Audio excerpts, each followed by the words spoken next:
কিন্তু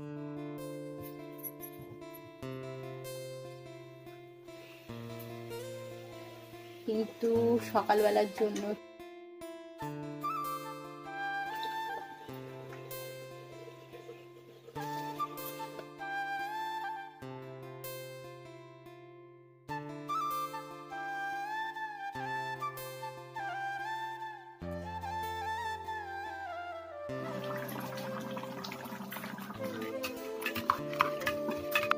নমস্কার বন্ধুরা, গুড মর্নিং। কেমন আছেন আপনারা?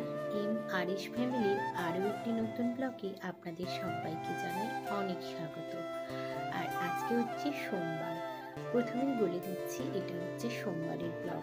তার কারণ হচ্ছে ছেলের চলছে এক্সাম, তাই সময় মতো ভিডিওগুলো এডিট করা, এক্সপোর্ট করা কোনোটাই করে উঠতে পারছি না, তাই আপনাদের সাথে শেয়ার করতেও পারছি না। আর একটু দেখো, রবিবারের পরেই কিন্তু সোমবার, সপ্তাহের প্রথম দিন।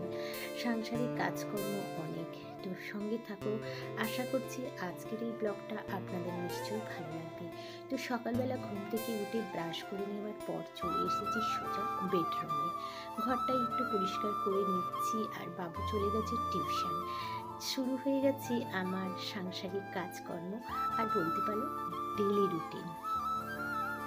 তো আজকে ভাবলাম ঘর থেকেই তোমাদের সাথে ব্লগটা শুরু করি, তাই সবার আগে কিন্তু এই নিজের ঘরটাই কিন্তু একটু গুছিয়ে নিলাম। এতে কি হয়, সাংসারিক কাজকর্ম করতেও যেরকম সুবিধা হয়, আর মনটাও কিন্তু বেশ শান্তি থাকে যে চলো ঘরটা তো পরিষ্কার হয়ে গেছে। আর এই তো শীতের বেশ কিছু চাদর বেরিয়েছে, কম্বল লেপ কোনোটাই বেরোয়নি। ঘরটা পরিষ্কার করে এখন চলে এসেছি সোজাসুজি কিচেনে। তার কারণ রাতের বেলায় কিচেনটা যতই আমি ক্লিন করে রাখি না কেন, কিন্তু সকালবেলা আবারও কিন্তু নতুন করে কিচেনটা পরিষ্কার করতে হয়। আর সেই কাজটাও কিন্তু এখন আমি করে নিচ্ছি।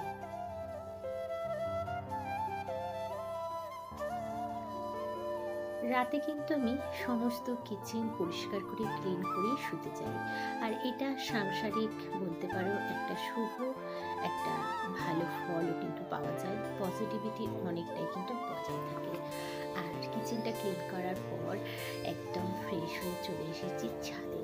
তার কারণ এখন স্নানটা আর হলো না, তার কারণ রান্নাবান্নার বলতে পারো একটু তাড়াই আছে। তাই বেশ কিছু জামা কাপড় কাচাকাচি করে চলে এসেছি এখন ছাদে। অল্প অল্প রোদ্দুর উঠেছে, আর ওয়েদারটাও কিন্তু বেশ ভালো লাগছে। শীতকালে দেখবে মনে হয় একটু রোদ্রে দাঁড়াই, একটু বসে থাকি, কিন্তু সেই সময় কিন্তু আমরা যারা বাড়ির হাউস ওয়াইফ, আমাদের কাছে কোনো রকমভাবেই কিন্তু সেটা থাকে না। তো যাই হোক, এখন কিন্তু আমি এই সমস্ত জামা কাপড়গুলো বলতে পারো খুব জলদি একটু শুকাতে দিয়ে কিন্তু চলে যাব সোজা কিচেনে।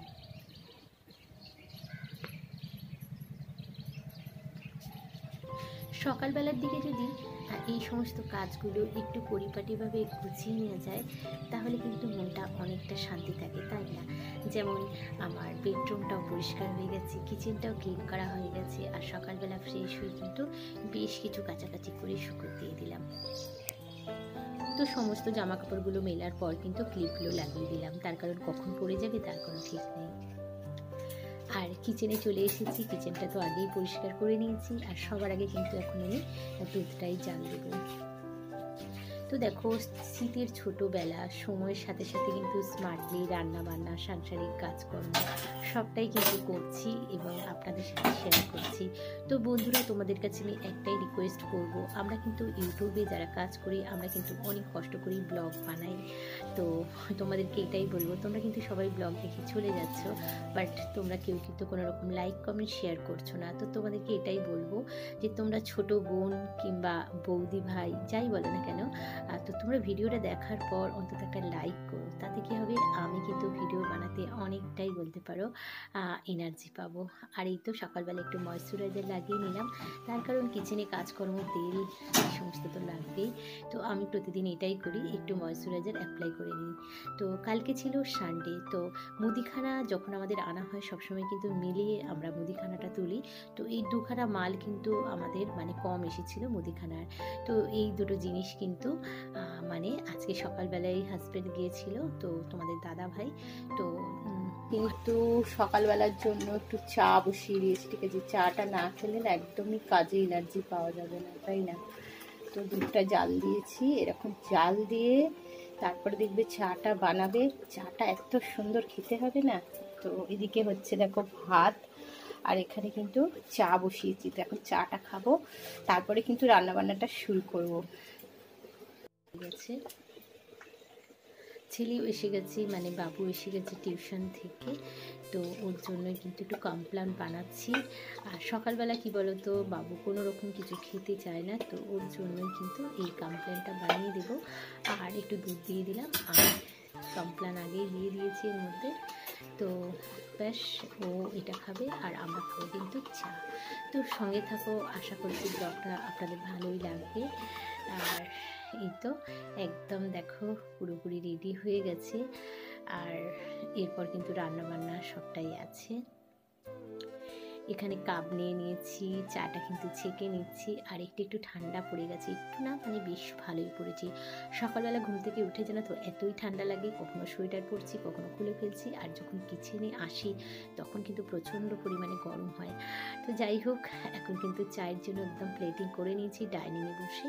এই 5-10 মিনিট একটু চাটাই খাবো। তো চলো।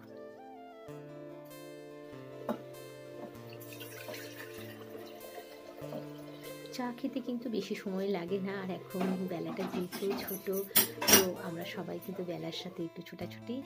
আর অল্প একটু কুসুম গরম জল করে নিয়েছি, ওটা কিন্তু আমি আটাটা মাখবো। সবটা কিন্তু তোমাদের সাথে শেয়ার করতে পারছি না, তার কারণ বুঝতেই পারছো সকালবেলা অফিস টাইম, রান্না বান্না সবটাই আছে। তো আজকে বানাবো দারুণ একটা রেসিপি, যেটা হচ্ছে ভেটকি মাছ দিয়ে ফুলকপির একটা রেসিপি। সবটাই ইচ্ছা যে তোমাদের সাথে শেয়ার করব। তো গরম জল বসিয়েছি, অল্প একটু হলুদ দিয়েছি। আর কি বলো তো, ফুলকপিতে প্রচুর পরিমাণে গ্যাস অম্বল হয়। তো এভাবে কিন্তু একটু হলুদ জল দিয়ে যদি ফুটিয়ে জলটা ফেলে দেওয়া যায়, তাহলে কিন্তু কোনো রকম টেনশন থাকে না, তাই না? আর এখন দেখো ভেটকি মাছগুলো কিন্তু নুন হলুদ দিয়ে ভাজতে দিয়েছি। আর এখানে কিন্তু সমস্ত মশলা নিয়েছি, যেমন আদা, রসুন, ডালচিনি, লবঙ্গটা দিই না, এলাচ, তার সাথে কাঁচা লঙ্কা। তো মশলাটা পেস্ট করে নিচ্ছি। আর ভেটকি মাছে কি বলো তো, আদা রসুনটা কিন্তু মাস্ট। তো এখানে মাছগুলো ভাজার পর কিন্তু ফোড়নে দিয়েছি জিরে আর তেজপাতা। আর এখানে কিন্তু পরিমাণ মতো পেঁয়াজ দিয়েছি, আর দিয়ে দিলাম হাফ টমেটো। তো যেহেতু ভেটকি মাছ, তো এই মাছটাকে কিন্তু ভীষণভাবে তরিবাজ করে কিন্তু করতে হবে। তো দেখো এক এক করে কিন্তু মশলা দিচ্ছি, যে মশলাটা আমি পেস্ট করেছি সেটাই কিন্তু পরিমাণ মতো আমি অ্যাড করে দিলাম। আর এই রেসিপিটা বলতে পারো আমি আমার শাশুড়ি মায়ের থেকে কিন্তু শিখেছি। তো সংসারে থাকতে থাকতে আস্তে আস্তে কিন্তু সমস্ত দায়িত্ব রান্নাবান্না সবটাই কিন্তু আর শিখে গেছি। কষ্ট একদমই হয় না, আর কষ্ট হলেও কিছু করার নেই, তাই না? তো যাই হোক, চলো, সমস্ত মশলা কিন্তু ভালোভাবে কষিয়ে নিয়েছি, অল্প একটু জল অ্যাড করেছি। তো এইভাবে কিন্তু ভেটকি মাছ আমি বানিয়ে থাকি। আর এতে কি হয়, প্রচুর পরিমাণে টেস্টি হয়, ভীষণ ভালো লাগে। তো আগে থেকে ভেজে রাখা ফুলকপি আর আলু সবটাই কিন্তু অ্যাড করে দিলাম। মশলাটা বেশ ভালোভাবে ভাজার পর গরম জল অ্যাড করব। তো যেহেতু সকালবেলা সেভাবে আমি শেয়ার করতে পারছি না, তো গরম জল দেওয়ার পর কিন্তু তরকারিটা একটু ঢাকা চাপা দিয়েছি। আলু ফুলকপি সিদ্ধ হওয়ার পর কিন্তু আগের থেকে ভেজে রাখা যে ভেটকি মাছ সেটাই কিন্তু দিচ্ছি। আর দেখবি বন্ধুরা, এইরকম যদি একটা ভেটকি মাছের রেসিপি থাকে, তাহলে কিন্তু আর কোনো রকম তরকারি লাগে না। কিন্তু আমার বাড়িতে সেটা হবে না, আমাকে কিন্তু প্রতিদিনই 2-4টে করে পদ বানাতেই হয়, যেহেতু বুঝতেই পারছো জয়েন্ট ফ্যামিলি। তো সবার পছন্দটাই কিন্তু আলাদা আলাদা, তাই না? তো যাই হোক, নামাবার আগে কিন্তু অবশ্যই ঘি আর গরম মশলা অ্যাড করব। দেখতে পাচ্ছ একদমই খাজা খাজা আছে, মাছগুলো কোনো রকম ভাঙেনি। আর ফাইনালি কিন্তু লুকটা তোমরা দেখে নাও, এরকম সুন্দর হয়েছে, খেতেও কিন্তু অসাধারণ। আর এখন কিন্তু আমি বানাচ্ছি রুটি। তো বলতেই পারো শীতের ছোটোবেলায় সময়ের সাথে সাথে স্মার্টলি রান্না প্লাস সাংসারিক কাজকর্ম সব কিন্তু আমি গুছিয়ে নিলাম। আর এভাবেই প্রতিদিন আমি গুছিয়ে থাকি, আর এটাই থাকি আমার ডেলি রুটিন। আর এখন কিন্তু ডাইনিংয়ে সমস্ত গোছগাছ করে নিয়েছি। আর আজকে এখন কিন্তু দেখো গুড়ের বাতাসা জল, এখন যেহেতু একটু ঠান্ডা পড়ে গেছে, পেট ভীষণ পরিমাণে গরম হয়ে যাচ্ছে। আর তো তার জন্যই আমি কিন্তু একটু বাতাসার জলটা একটু খাবো। তো চলো। আর সকালবেলা রান্নাবান্নার পর কিন্তু আরও বেশ কিছু রেসিপি আমি বানিয়েছি, যেমন সমস্ত সবজি দিয়ে একটা আমি চচ্চড়ি বানিয়েছি, আর এখন কিন্তু ডিম আলু কষা এটাই বানাচ্ছি। তো বলতে পারো এই রেসিপিটা হলেই কিন্তু আমার দুপুরের লাঞ্চ মেনু একদম কমপ্লিট।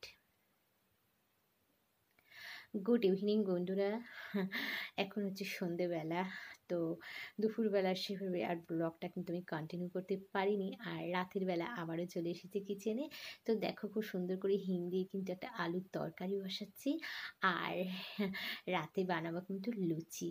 তো এই তো ময়দাটাও কিন্তু মেখে নিয়েছি, তো লুচিটা গরম গরম বানাবো। তো বন্ধুরা, আমার ব্লগ কেমন লাগলো অবশ্যই জানাবে। আজকের মতো এই পর্যন্ত, আবারও কিন্তু দেখা হচ্ছে নতুন কোনো ব্লগে।